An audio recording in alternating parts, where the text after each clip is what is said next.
हमारे मोदी जी भी शुरू में बोले, हम भी इज़राइल के साथ हैं। अभी वो एक मणिपुरी एक खिलाड़ी है, वो कह रहा है मोदी जी हमारा भी साथ दीजिए मणिपुर में आप इज़राइल का साथ दे रहे हैं। उन्होंने यासिर अराफात की पार्टी के खिलाफ जो पीएलए वगैरह, उसके खिलाफ ये हमास को खड़ा किया, हमास को पाला, पोसा, पैसा दिया और वो कहते हैं कि हाँ, हमने ये किया, लेकिन अब हमास ने हमारे साथ गद्दारी की मतलब ऐसा वो कहते हैं। लेकिन हमास को पैदा करने वाले ये लोग हैं। ये आज आतंकवाद, आतंकवाद, आतंकवाद चिल्ला रहे हैं।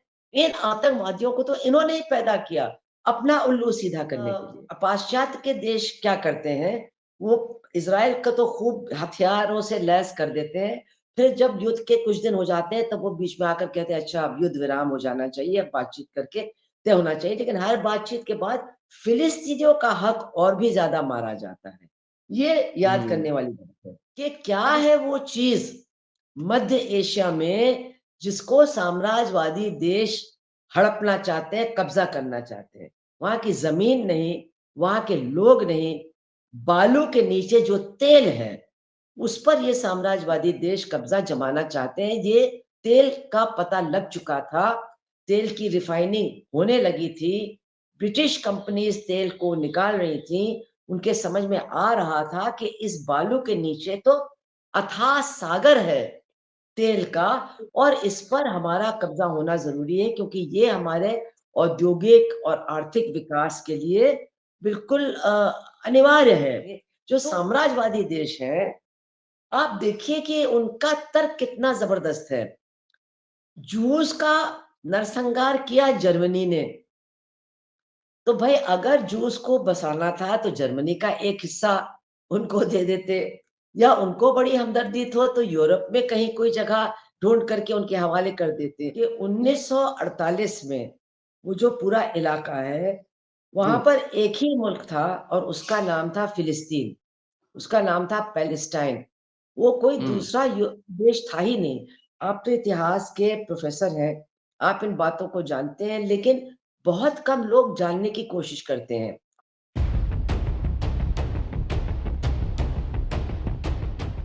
जब भी कोई युद्ध हो या दंगा हो, तो सबसे जो बड़े विक्टिम होते हैं, वो होते हैं महिलाएँ और बच्चे।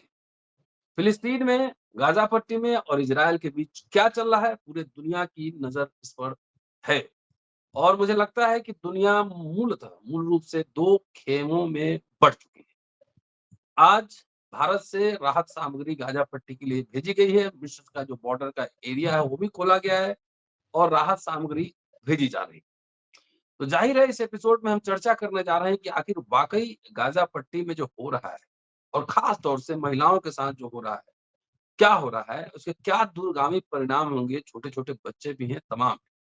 इस एपिसोड में हमारे साथ हैं वरिष्ठ लीडर और सोशल एक्टिविस्ट सुहासिनी अली जी।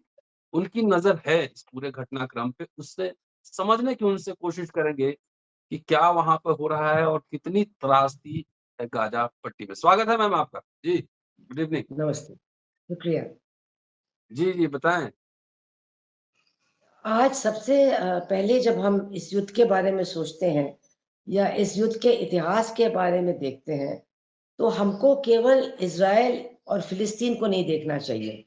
केवल हुँ, इन 2 तरह के राष्ट्रीयताओं को नहीं देखना चाहिए, बल्कि हमको ये भी देखना चाहिए कि दुनिया में वो कौन-सी ताकतें हैं जो इस तरह की युद्ध चाहती हैं, जिन्होंने हमेशा इस तरह के युद्ध को बढ़ावा दिया है और इन युद्धों से अपना फ़ायदा बहुत किया है। तो अगर आप देखें कि यहाँ आज एक देश है इज़राइल और बात हो रही है कि एक दूसरा स्टेट होना चाहिए, दूसरा राज्य होना चाहिए, फ़िलिस्तीन और बहुत सारे लोग कह रहे हैं कि भाई इज़राइल को तो ज़िंदा रहने का अधिकार है, वगैरह-वगैरह। लेकिन उनको दरअसल कुछ पता ही नहीं है कि 1948 में वो जो पूरा इलाका है, वहाँ हुँ, पर एक ही मुल्क था और उसका नाम था फ़िलिस्तीन, उसका नाम था पैलेस्टाइन। वो कोई हुँ। दूसरा देश था ही नहीं। आप तो इतिहास के प्रोफ़ेसर हैं, आप इन बातों को जानते हैं, लेकिन बहुत कम लोग जानने की कोशिश करते हैं। अब हुआ ये कि जो यहूदी लोग हैं और यहूदी लोगों की कोई एक राष्ट्रीयता नहीं है। हुँ, यहूदी अमेरिकन्स भी हैं, यहूदी जर्मन्स भी हैं, यहूदी हमारे देश में भी हैं, इंडियन जूस भी हैं। आज भी कोच्चि जी, में मिलेंगे आपको, मद्रास में मिलेंगे। यहूदी यूरोप के हर देश में थे, तो पोलिश जूस थे, डच जूस थे। तो लेकिन इन सब के अंदर एक एक सोच थी कि इनके जो पुरखे थे, ये नहीं कि उनके नस्ली पुरखे नहीं, मतलब उनके अपने पुरखे नहीं, लेकिन उनके जो धार्मिक पुरखे थे, वो कई हज़ार साल पहले उस इलाके में शायद रहते थे, जहाँ पर ईसा मसीह का भी जन्म हुआ और पैलेस्टाइन वहाँ पर है। यहूदियों के जो पुराने अ, धार्मिक नेता थे, वो भी वहाँ पर रहे और उनका ये मानना है कि उनको वहाँ से खदेड़ दिया गया, निकाल दिया गया। तो हज़ारों साल से वो वहाँ के बाहर रहे। मतलब ईसा जी, के जन्म के मतलब शायद पहले ही वहाँ से वो निकाल दिए गए थे। और फिर उन्होंने मतलब दूसरे देशों में जाकर के धर्म परिवर्तन भी किया, वहाँ जाके बस गए और वो पढ़े-लिखे होशियार लोग थे। उन्होंने वित्तीय जगत पर काफ़ी मज़बूत कब्ज़ा जमाया, तिजारत भी की और काफ़ी उन्होंने अलग-अलग देशों में अपने मैं सिक्के तो उन्होंने तो उनके जो जहाँ भी वो रहते थे जूस, तो वो एक उनका त्योहार होता था, जब वो याद करते थे कि एक ज़माने में उनके जो धार्मिक पुरखे थे, वो वहीं रहते थे जहाँ ईसा का जन्म हुआ वग़ैरह और वो ये याद करते थे कि कभी न कभी हम लोग वहाँ जाएँगे। जी, लेकिन उनका वहाँ ना कोई देश था, ना कोई मुल्क था, ना ऐसी कोई बात थी। अब ये हुआ कि आप जानते हैं कि जब जर्मनी में हिटलर आए, तो हर तानाशाह को अपनी तानाशाही को मज़बूत करने के लिए अपनी जनता के सामने एक दुश्मन को पैदा क्रिएट करना कर पड़ता है और खड़ा करना पड़ता है और नफ़रत उसके खिलाफ अपनी जनता में पैदा करनी होती है। तो जर्मनी में जूस थे, वो जर्मन थे, जर्मन बोलते थे, सदियों से वहाँ रह रहे थे, वो हर तरह से जर्मन ही थे। लेकिन जैसा कि मैंने कहा वित्तीय जगत में उनका काफ़ी असर था। तो हिटलर चूँकि एक ऐसे देश में आगे बढ़ा था, जिसको महायुद्ध में काफ़ी बुरी तरह से हार का सामना करना पड़ा था पहले महायुद्ध में, तो उसने ये जो मनोवैज्ञानिक तरीका होता है कि भाई हम क्यों हारे, हम क्यों पिटे, हम क्यों पीछे ढकेले गए, इसके लिए हमारे ही बीच के जो दुश्मन हैं, ये जो यहूदी हैं, ये जो जूस हैं, ये ज़िम्मेदार हैं, इनको हमें हटाना है, इनको मारना है, इनको बिल्कुल नेस्तनाबूद कर देना है। ये उन्होंने अपने जर्मन्स जो नॉन जूस थे, उनके बीच में ये प्रचार शुरू किया और आप देखिए, इस तरह का जो विषैला प्रचार होता है, ये कितनी जल्दी फैलता है कि कुछ ही सालों के अंदर वो लोग जो एक साथ एक ही देश के वासी के रूप में रह रहे थे, उनके बीच में एक जो उनमें जो बहुसंख्यक थे, ईसाई जर्मन, वो यहूदी जर्मन्स को अपने दुश्मन के रूप में देखने लगे, मानने लगे और उनके ऊपर हमले होने लगे।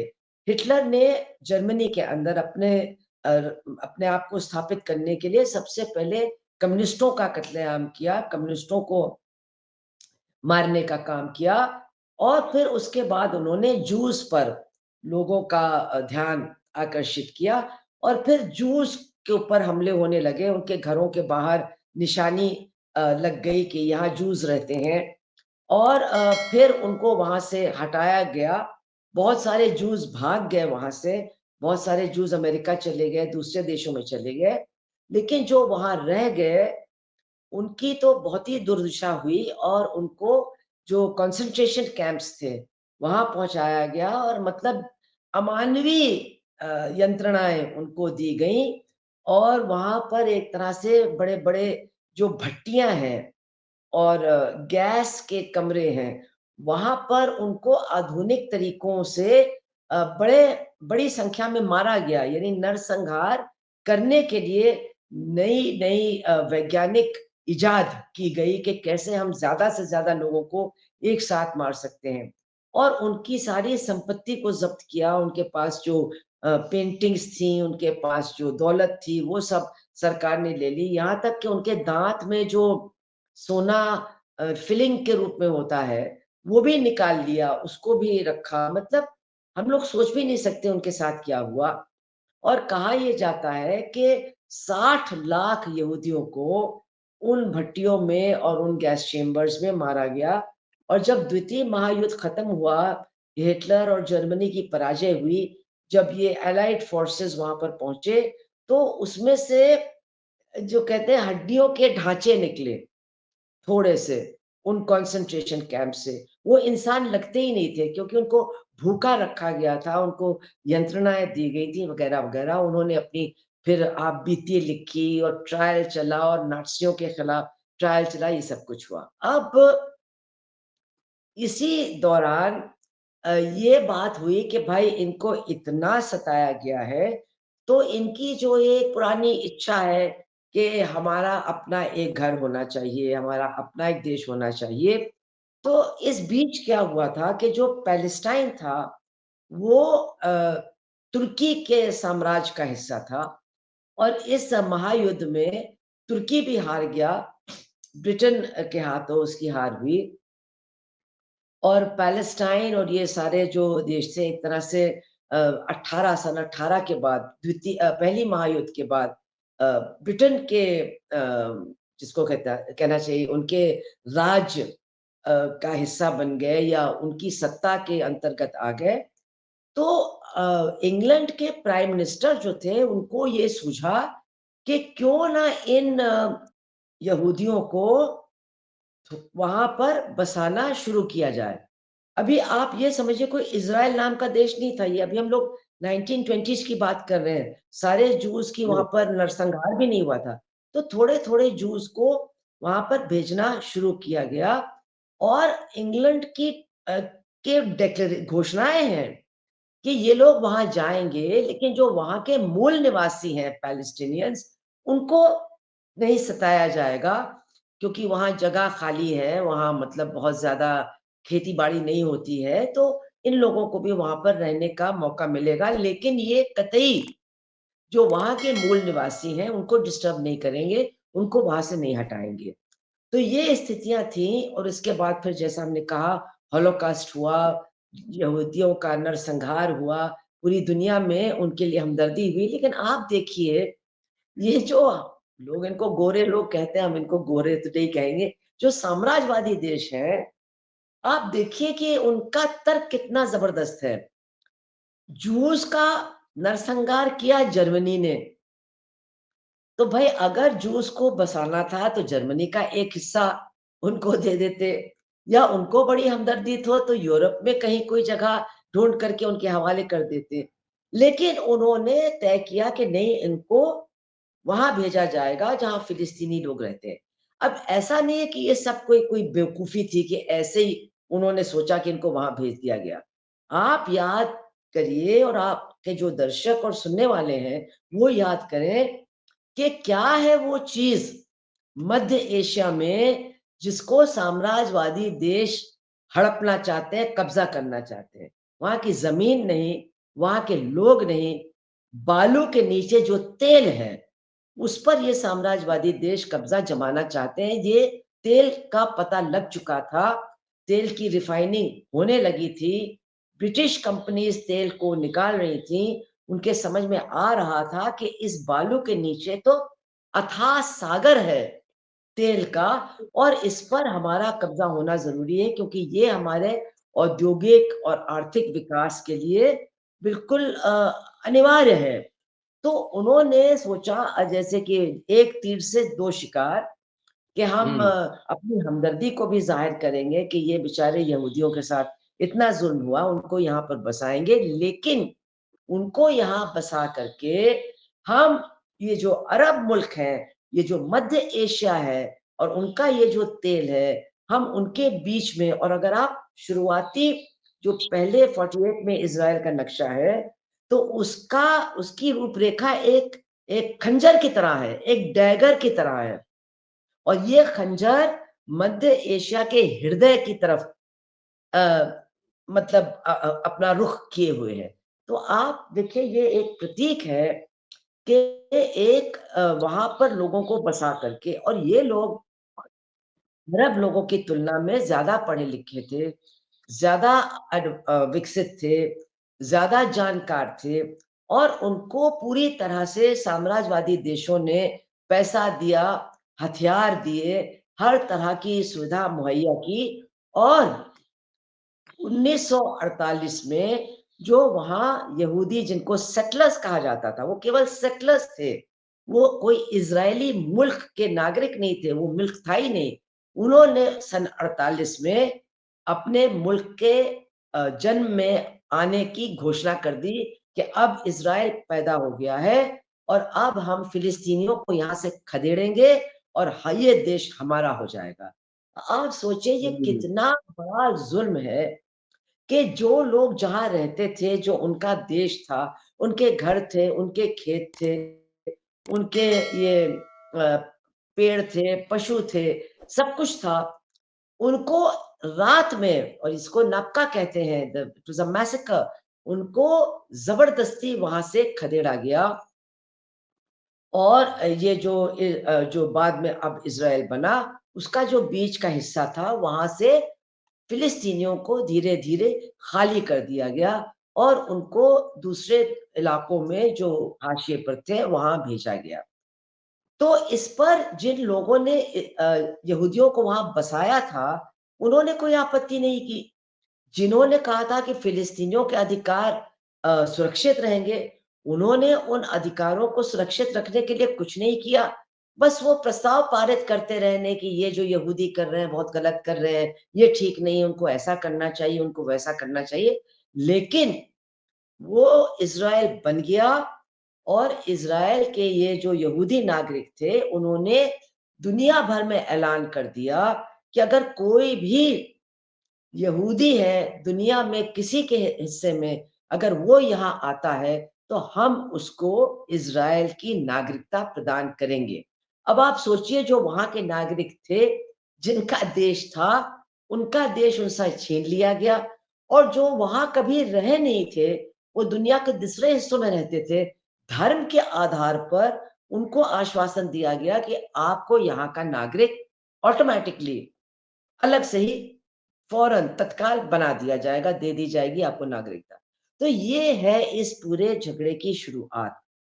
हम्म, और इज़राइल के खिलाफ जो अरब देश हैं, उन्होंने 2 बार युद्ध भी किया, एक बार 67 में, और उस युद्ध के बाद बहुत सारा हिस्सा जो इजिप्ट का था, वो इज़राइल ने कब्ज़ा कर लिया, और मतलब बीच में तो फिलिस्तीनी पिस रहे थे, और इज़राइल की हमेशा ये कोशिश थी कि इस भूभाग से फिलिस्तीनियों को बिल्कुल ही हटा दिया जाए, ना रहेगी बाँस, ना बजेगी बाँसुरी। आज भी लोग क्या कह रहे हैं कि भाई, जॉर्डन और इजिप्ट तो मुसलमान मुल्क है, ये क्यों नहीं फिलिस्तीनी ये जो ये निराश्रित लोग हैं, इनको क्यों नहीं अपने घर में, अपने देश में रहने दे रहे हैं? क्योंकि वो जानते हैं, ये एक बार आ गए, तो ये रेफ्यूजी कैंप में रहेंगे, और फिर उनका कभी भी वापस अपने घर में जाना नामुमकिन हो जाएगा। और इसको हम्म, किया गया है 67 में जो युद्ध हुआ, तो उसके बाद से हम लोग देखते हैं कि जॉर्डन में और दूसरी जगहों पर जो रिफ्यूजी कैंप्स हैं, वहाँ पर फिलिस्तीनियों का बसना और रहना शुरू हो जाता है। मैं आपको अपने परिवार का अनुभव बताती हूँ। 1960 मेरे ख़्याल से 64 में, 67 के युद्ध से पहले अ, जी, हम हम हम और हमारे माँ-बाप गए थे मिडल ईस्ट। वहाँ पर आज़ाद हिंद फ़ौज के वो जो आबिद हसन हैं, जिन्होंने जय हिंद का नारा दिया, वो कॉन्सल जी, जनरल थे सीरिया में, तो हम लोग उनके यहाँ गए। तो वो मिडल ईस्ट पूरा बिल्कुल अलग था डॉक्टर साहब। आज के जैसा नहीं था, वहाँ आपको हिजाब, बुर्का, ये सब कुछ नहीं दिखाई देता था। वहाँ लोग हम्म, बहुत आज़ादी से ज़िंदगी बिता रहे थे। उनके यहाँ स्कूल्स थे, कॉलेजेस थे, यूनिवर्सिटीज़ थे, बहुत खूबसूरत जगहें थी। बेरूत तो इतनी खूबसूरत जगह थी कि दुनिया में उसका कोई जोड़ नहीं था। हम लोग सारा घूमे और उस समय हम लोग जॉर्डन गए क्योंकि भारतीयों को इज़राइल का वीज़ा नहीं मिलता था, लेकिन जॉर्डन का हिस्सा जेरूशलम था, यरूशलेम जो आप सोच सकते हैं 64 जी जी तक, जी 65 तक, यानी 67 तक। तो हम लोग वहाँ से गए, हम लोग नाज़रेथ गए, बेथलेहम नहीं जा पाए क्योंकि वो इज़राइल का हिस्सा था। तो ये वहाँ की स्थितियाँ थी जो 67 की युद्ध के बाद बिल्कुल बदल गईं, क्योंकि इज़राइल की पूरी मदद पाश्चात्य के ये साम्राज्यवादी देशों ने किया और इजिप्ट, सीरिया और इनकी हार हुई। इसके कुछ दिन के बाद नासिर की मौत भी हो गई और काफ़ी इजिप्ट की ज़मीन अ, आ गई इज़राइल के हाथों में और ये रेफ्यूजी कैंप्स भी शुरू हो गए, लोग फिलिस्तीनियों को वहाँ खदेड़ना शुरू हो गया। उसके बाद 6 अक्टूबर 50 साल पहले एक दिन है यौम किपर, जो इज़राइली भी मनाते हैं, वो अपने पूरे गुनाहों की माफ़ी माँगते हैं उस दिन और ये रमज़ान के महीने में भी आता है, तो दोनों तरफ के लोगों के लिए ये बहुत महत्वपूर्ण वक़्त है। तो 50 साल पहले यौम किपर के दिन अ, इजिप्ट ने और सीरिया ने एक बार फिर इज़राइल के ऊपर हमला किया और उसके बाद कुछ ज़मीन जो इजिप्ट की चली गई थी, वो उनको वापस मिल गई, वो जो गोलान हाइट्स हैं और ये गाज़ा का हिस्सा यहाँ पर ये पट्टी बन गई। लेकिन पाश्चात्य के देश क्या करते हैं, वो इज़राइल को तो खूब हथियारों से लैस कर देते हैं, फिर जब युद्ध के कुछ दिन हो जाते हैं, तब वो बीच में आकर कहते हैं, "अच्छा, अब युद्ध विराम हो जाना चाहिए, अब बातचीत करके तय होना चाहिए।" लेकिन हर बातचीत के बाद फिलिस्तीनियों का हक और भी ज़्यादा मारा जाता है। ये याद हम्म करने वाली बात है। अब इसके बाद फिर क्या होता है कि आप जानते हैं कि पूरे इस्लामी दुनिया में जो चीज़ पहले नहीं थी और ये बार-बार मैं याद दिलाना चाहती हूँ लोगों को, ये जो इस्लामिक फंडामेंटलिज़्म, ये जो मिलिटेंट इस्लाम, ये सारी बातें आज हो रही हैं, ये पहले थी ही नहीं। इनका कहीं भी कोई अस्तित्व नहीं था। ये तो अमेरिका ने अ, डेमोक्रेटिक गवर्नमेंट्स को खत्म करने के लिए, डिक्टेटरशिप को आगे बढ़ाने के लिए, अपने हितों की रक्षा करने के लिए इस फंडामेंटलिज्म को पाला और पोसा। और जो बात मेरी नहीं मान रहे हो, वो गूगल करके देखें कि प्रेसिडेंट बुश ने ये जितने मुजाहिदीन हैं अफगानिस्तान के, उनको हम्म व्हाइट हाउस में उनको बुला करके उनका स्वागत किया और कहा, these are like the founding fathers of today. मतलब जिन लोगों ने अमेरिका की स्थापना की थी, हमारे जो स्वतंत्रता सेनानी हम्म थे, ये उनकी तरह के लोग हैं।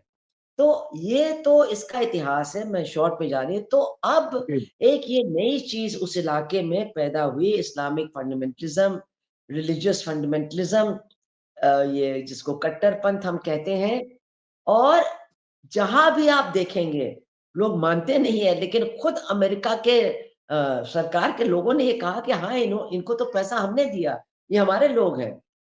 फिर बाद में ये पलट गए या ये हो गया, लेकिन थे तो ये हमारे।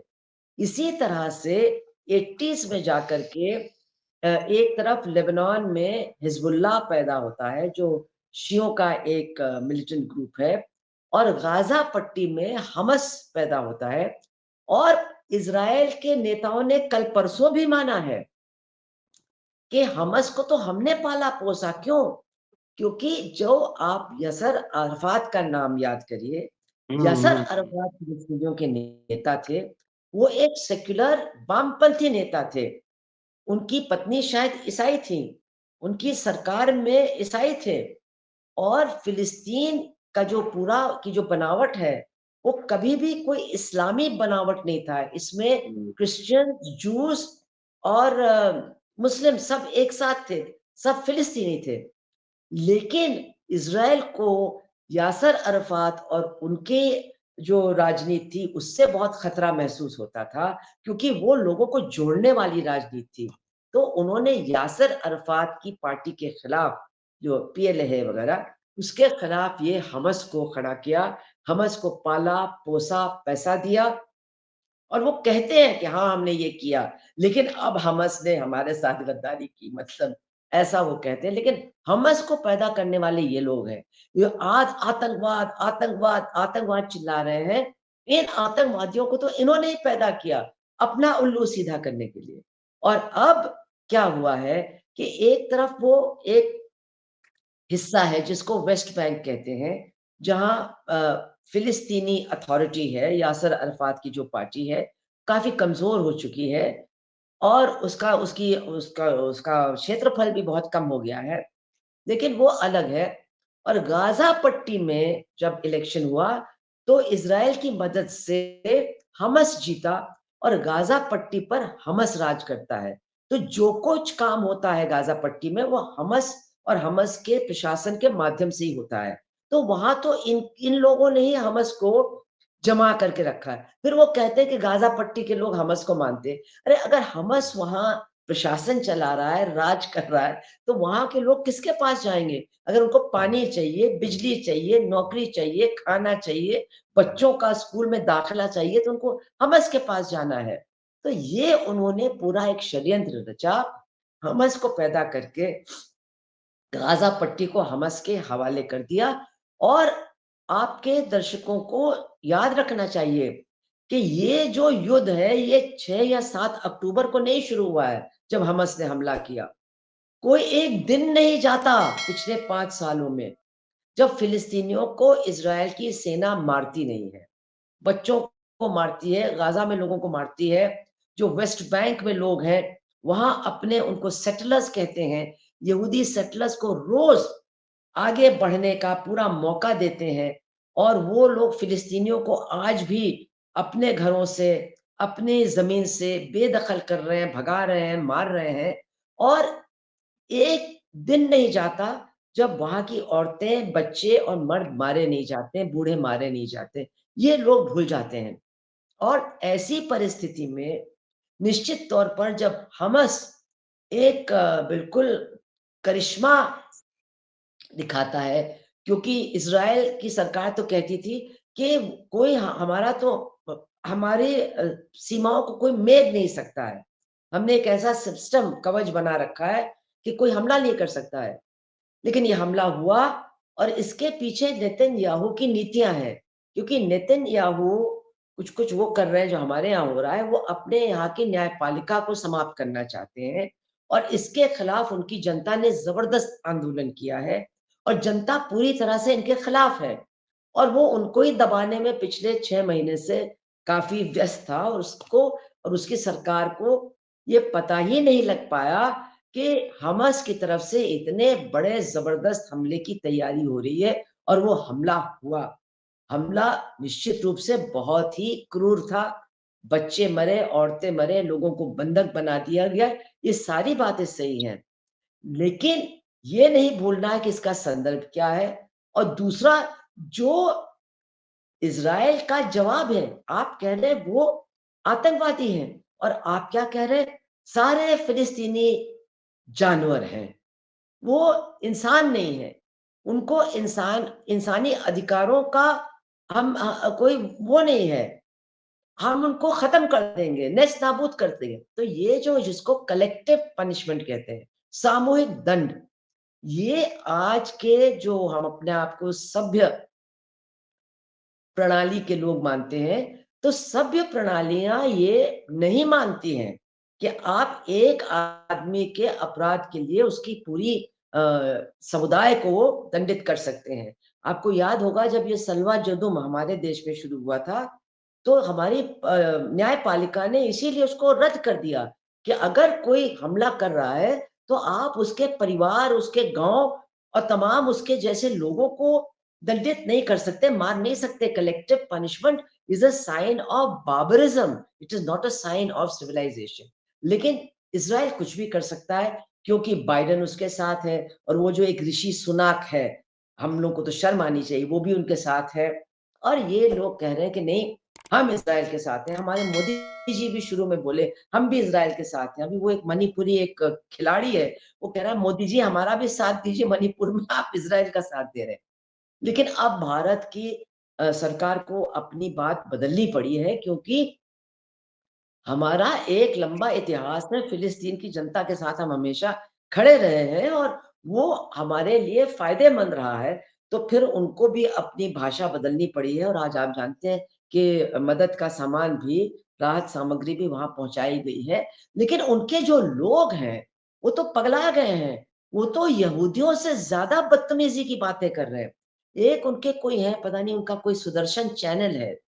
उन्होंने एक प्रोग्राम रखा है कि ये जो यहूदी हैं, ये तो यादव हैं। जब महाभारत के बाद यादवों का नाश होने लगा और वो यहाँ से भागे, तो वो जा करके मिडल ईस्ट में बस गए और यहूदी बन गए और ये आज के यहूदी यादव वंश के हैं। मतलब आप कुछ भी कह सकते हैं, कुछ भी बोल सकते हैं। किसी चीज़ का आपको आधार नहीं, प्रमाण नहीं देना है, लेकिन नफ़रत आपको पैदा करनी है। ये हमारे यहाँ हो रहा है और इस जी, इज़राइल के काउंटर अटैक की आड़ में सेटलर्स जिस तरह का ज़ुल्म वेस्ट बैंक में कर रहे हैं, अब इसकी भी बातें आने लगी हैं। लेकिन जो बात हमें ज़रूर याद करनी चाहिए कि भले ही साम्राज्यवादी देश के नेता इज़राइल के साथ हों, लेकिन उनकी जनता साथ नहीं है। आज सबसे बड़ी संख्या में जो जूस हैं, वो कह रहे हैं हमारे नाम में नहीं, not in our my name. वो व्हाइट हाउस को घेर रहे हैं, वो न्यूयॉर्क की सड़कों पर खड़े हैं, वो हज़ारों की तादाद में कह रहे हैं कि भाई हमको शांति चाहिए। इस तरह से मार-काट करके हमको शांति कभी नहीं मिलेगी। इसको बंद करो, इस युद्ध को बंद करो और शांति की बात करो, न्याय की बात करो। और आज के दिन अमेरिका में स्पेन में, लंदन में मुझे लगता है कई-कई लाख लोग सड़कों पर उतरे हैं। यानी आज तो संडे है यहाँ पर यानी शनिचर को लाखों लोग पूरी सड़कों को उन्होंने जाम कर दिया और वो कह रहे हैं कि ये युद्ध विराम होना चाहिए और ये युद्ध बंद होना चाहिए। अब इसके आगे क्या होगा अरब देश भी कह रहे हैं कि हम इसको बर्दाश्त नहीं कर सकते। आगे क्या होगा हम और आप नहीं तय कर सकते हैं। लेकिन निश्चित रूप से हम लोग कम से कम जिन लोगों के ऊपर इस तरह का बर्बर हमला हो रहा है, जिनके बच्चे सैकड़ों की संख्या में मर रहे हैं, जो अपने बच्चों के नाम हाथ पर स्याही से लिख रहे हैं कि अगर ये मारे गए तो कम से कम इनका हाथ जहाँ मिलेगा तो पता चलेगा कि इस बच्चे का नाम क्या है, ये कौन है। इन लोगों के बारे में सोचना, समझना और इनके साथ खड़ा होना, मैं समझती हूँ हर भारतीय का आज कर्तव्य है। हम किसी तरह की हिंसा का पक्ष नहीं ले रहे हैं, लेकिन ये भी हम नहीं मान सकते हैं कि आप किसी का घर छीन लीजिए, किसी का देश छीन लीजिए, रोज़ उसके ऊपर हमला करिए और उसको फिर कोई जवाब देने का भी अधिकार न रहे, ये नहीं हो सकता है। तो हमारे यहाँ के जी। लोगों को भी सारी बातों को समझना चाहिए। जी, शुक्रिया मैम और बहुत ही साधारण तरीके से आम बोलचाल की भाषा में आपने पूरा इज़राइल और फ़िलिस्तीन का इतिहास समझा दिया। दोस्तों सुभाषिनी अली जी हैं, पूरा वीडियो देखिए, सुनिए और उसको शेयर करते रहिए। और जल्दी मिलते मैं आपके दर्शकों से कहना चाहती हूँ, जो कुछ मैंने कहा है, आप चेक करिए। आप हैं। पता कीजिए कि मैं सच कह रही हूँ कि गलत कह रही हूँ। लेकिन आप वो सुदर्शन टीवी से मत चेक करिए, जो तमाम हुँ, अमेरिकन्स ने और जूइश स्कॉलर्स ने लिखा है। आप वहाँ हुँ, जाइए, आप बाल्फोर डिक्लेरेशन जो हुआ था जब वहाँ पर बसाने की बात हुई थी, इन सारी चीज़ों को देखिए और आप 48 के पहले के नक्शों को उठा कर के देखिए, आपको इज़राइल नाम का देश कहीं मिलेगा नहीं, आपको पैलेस्टाइन हुँ। नाम का देश मिलेगा। जी, तो इस पर ज़रूर सोचिए। जी, शुक्रिया मैम, थैंक यू।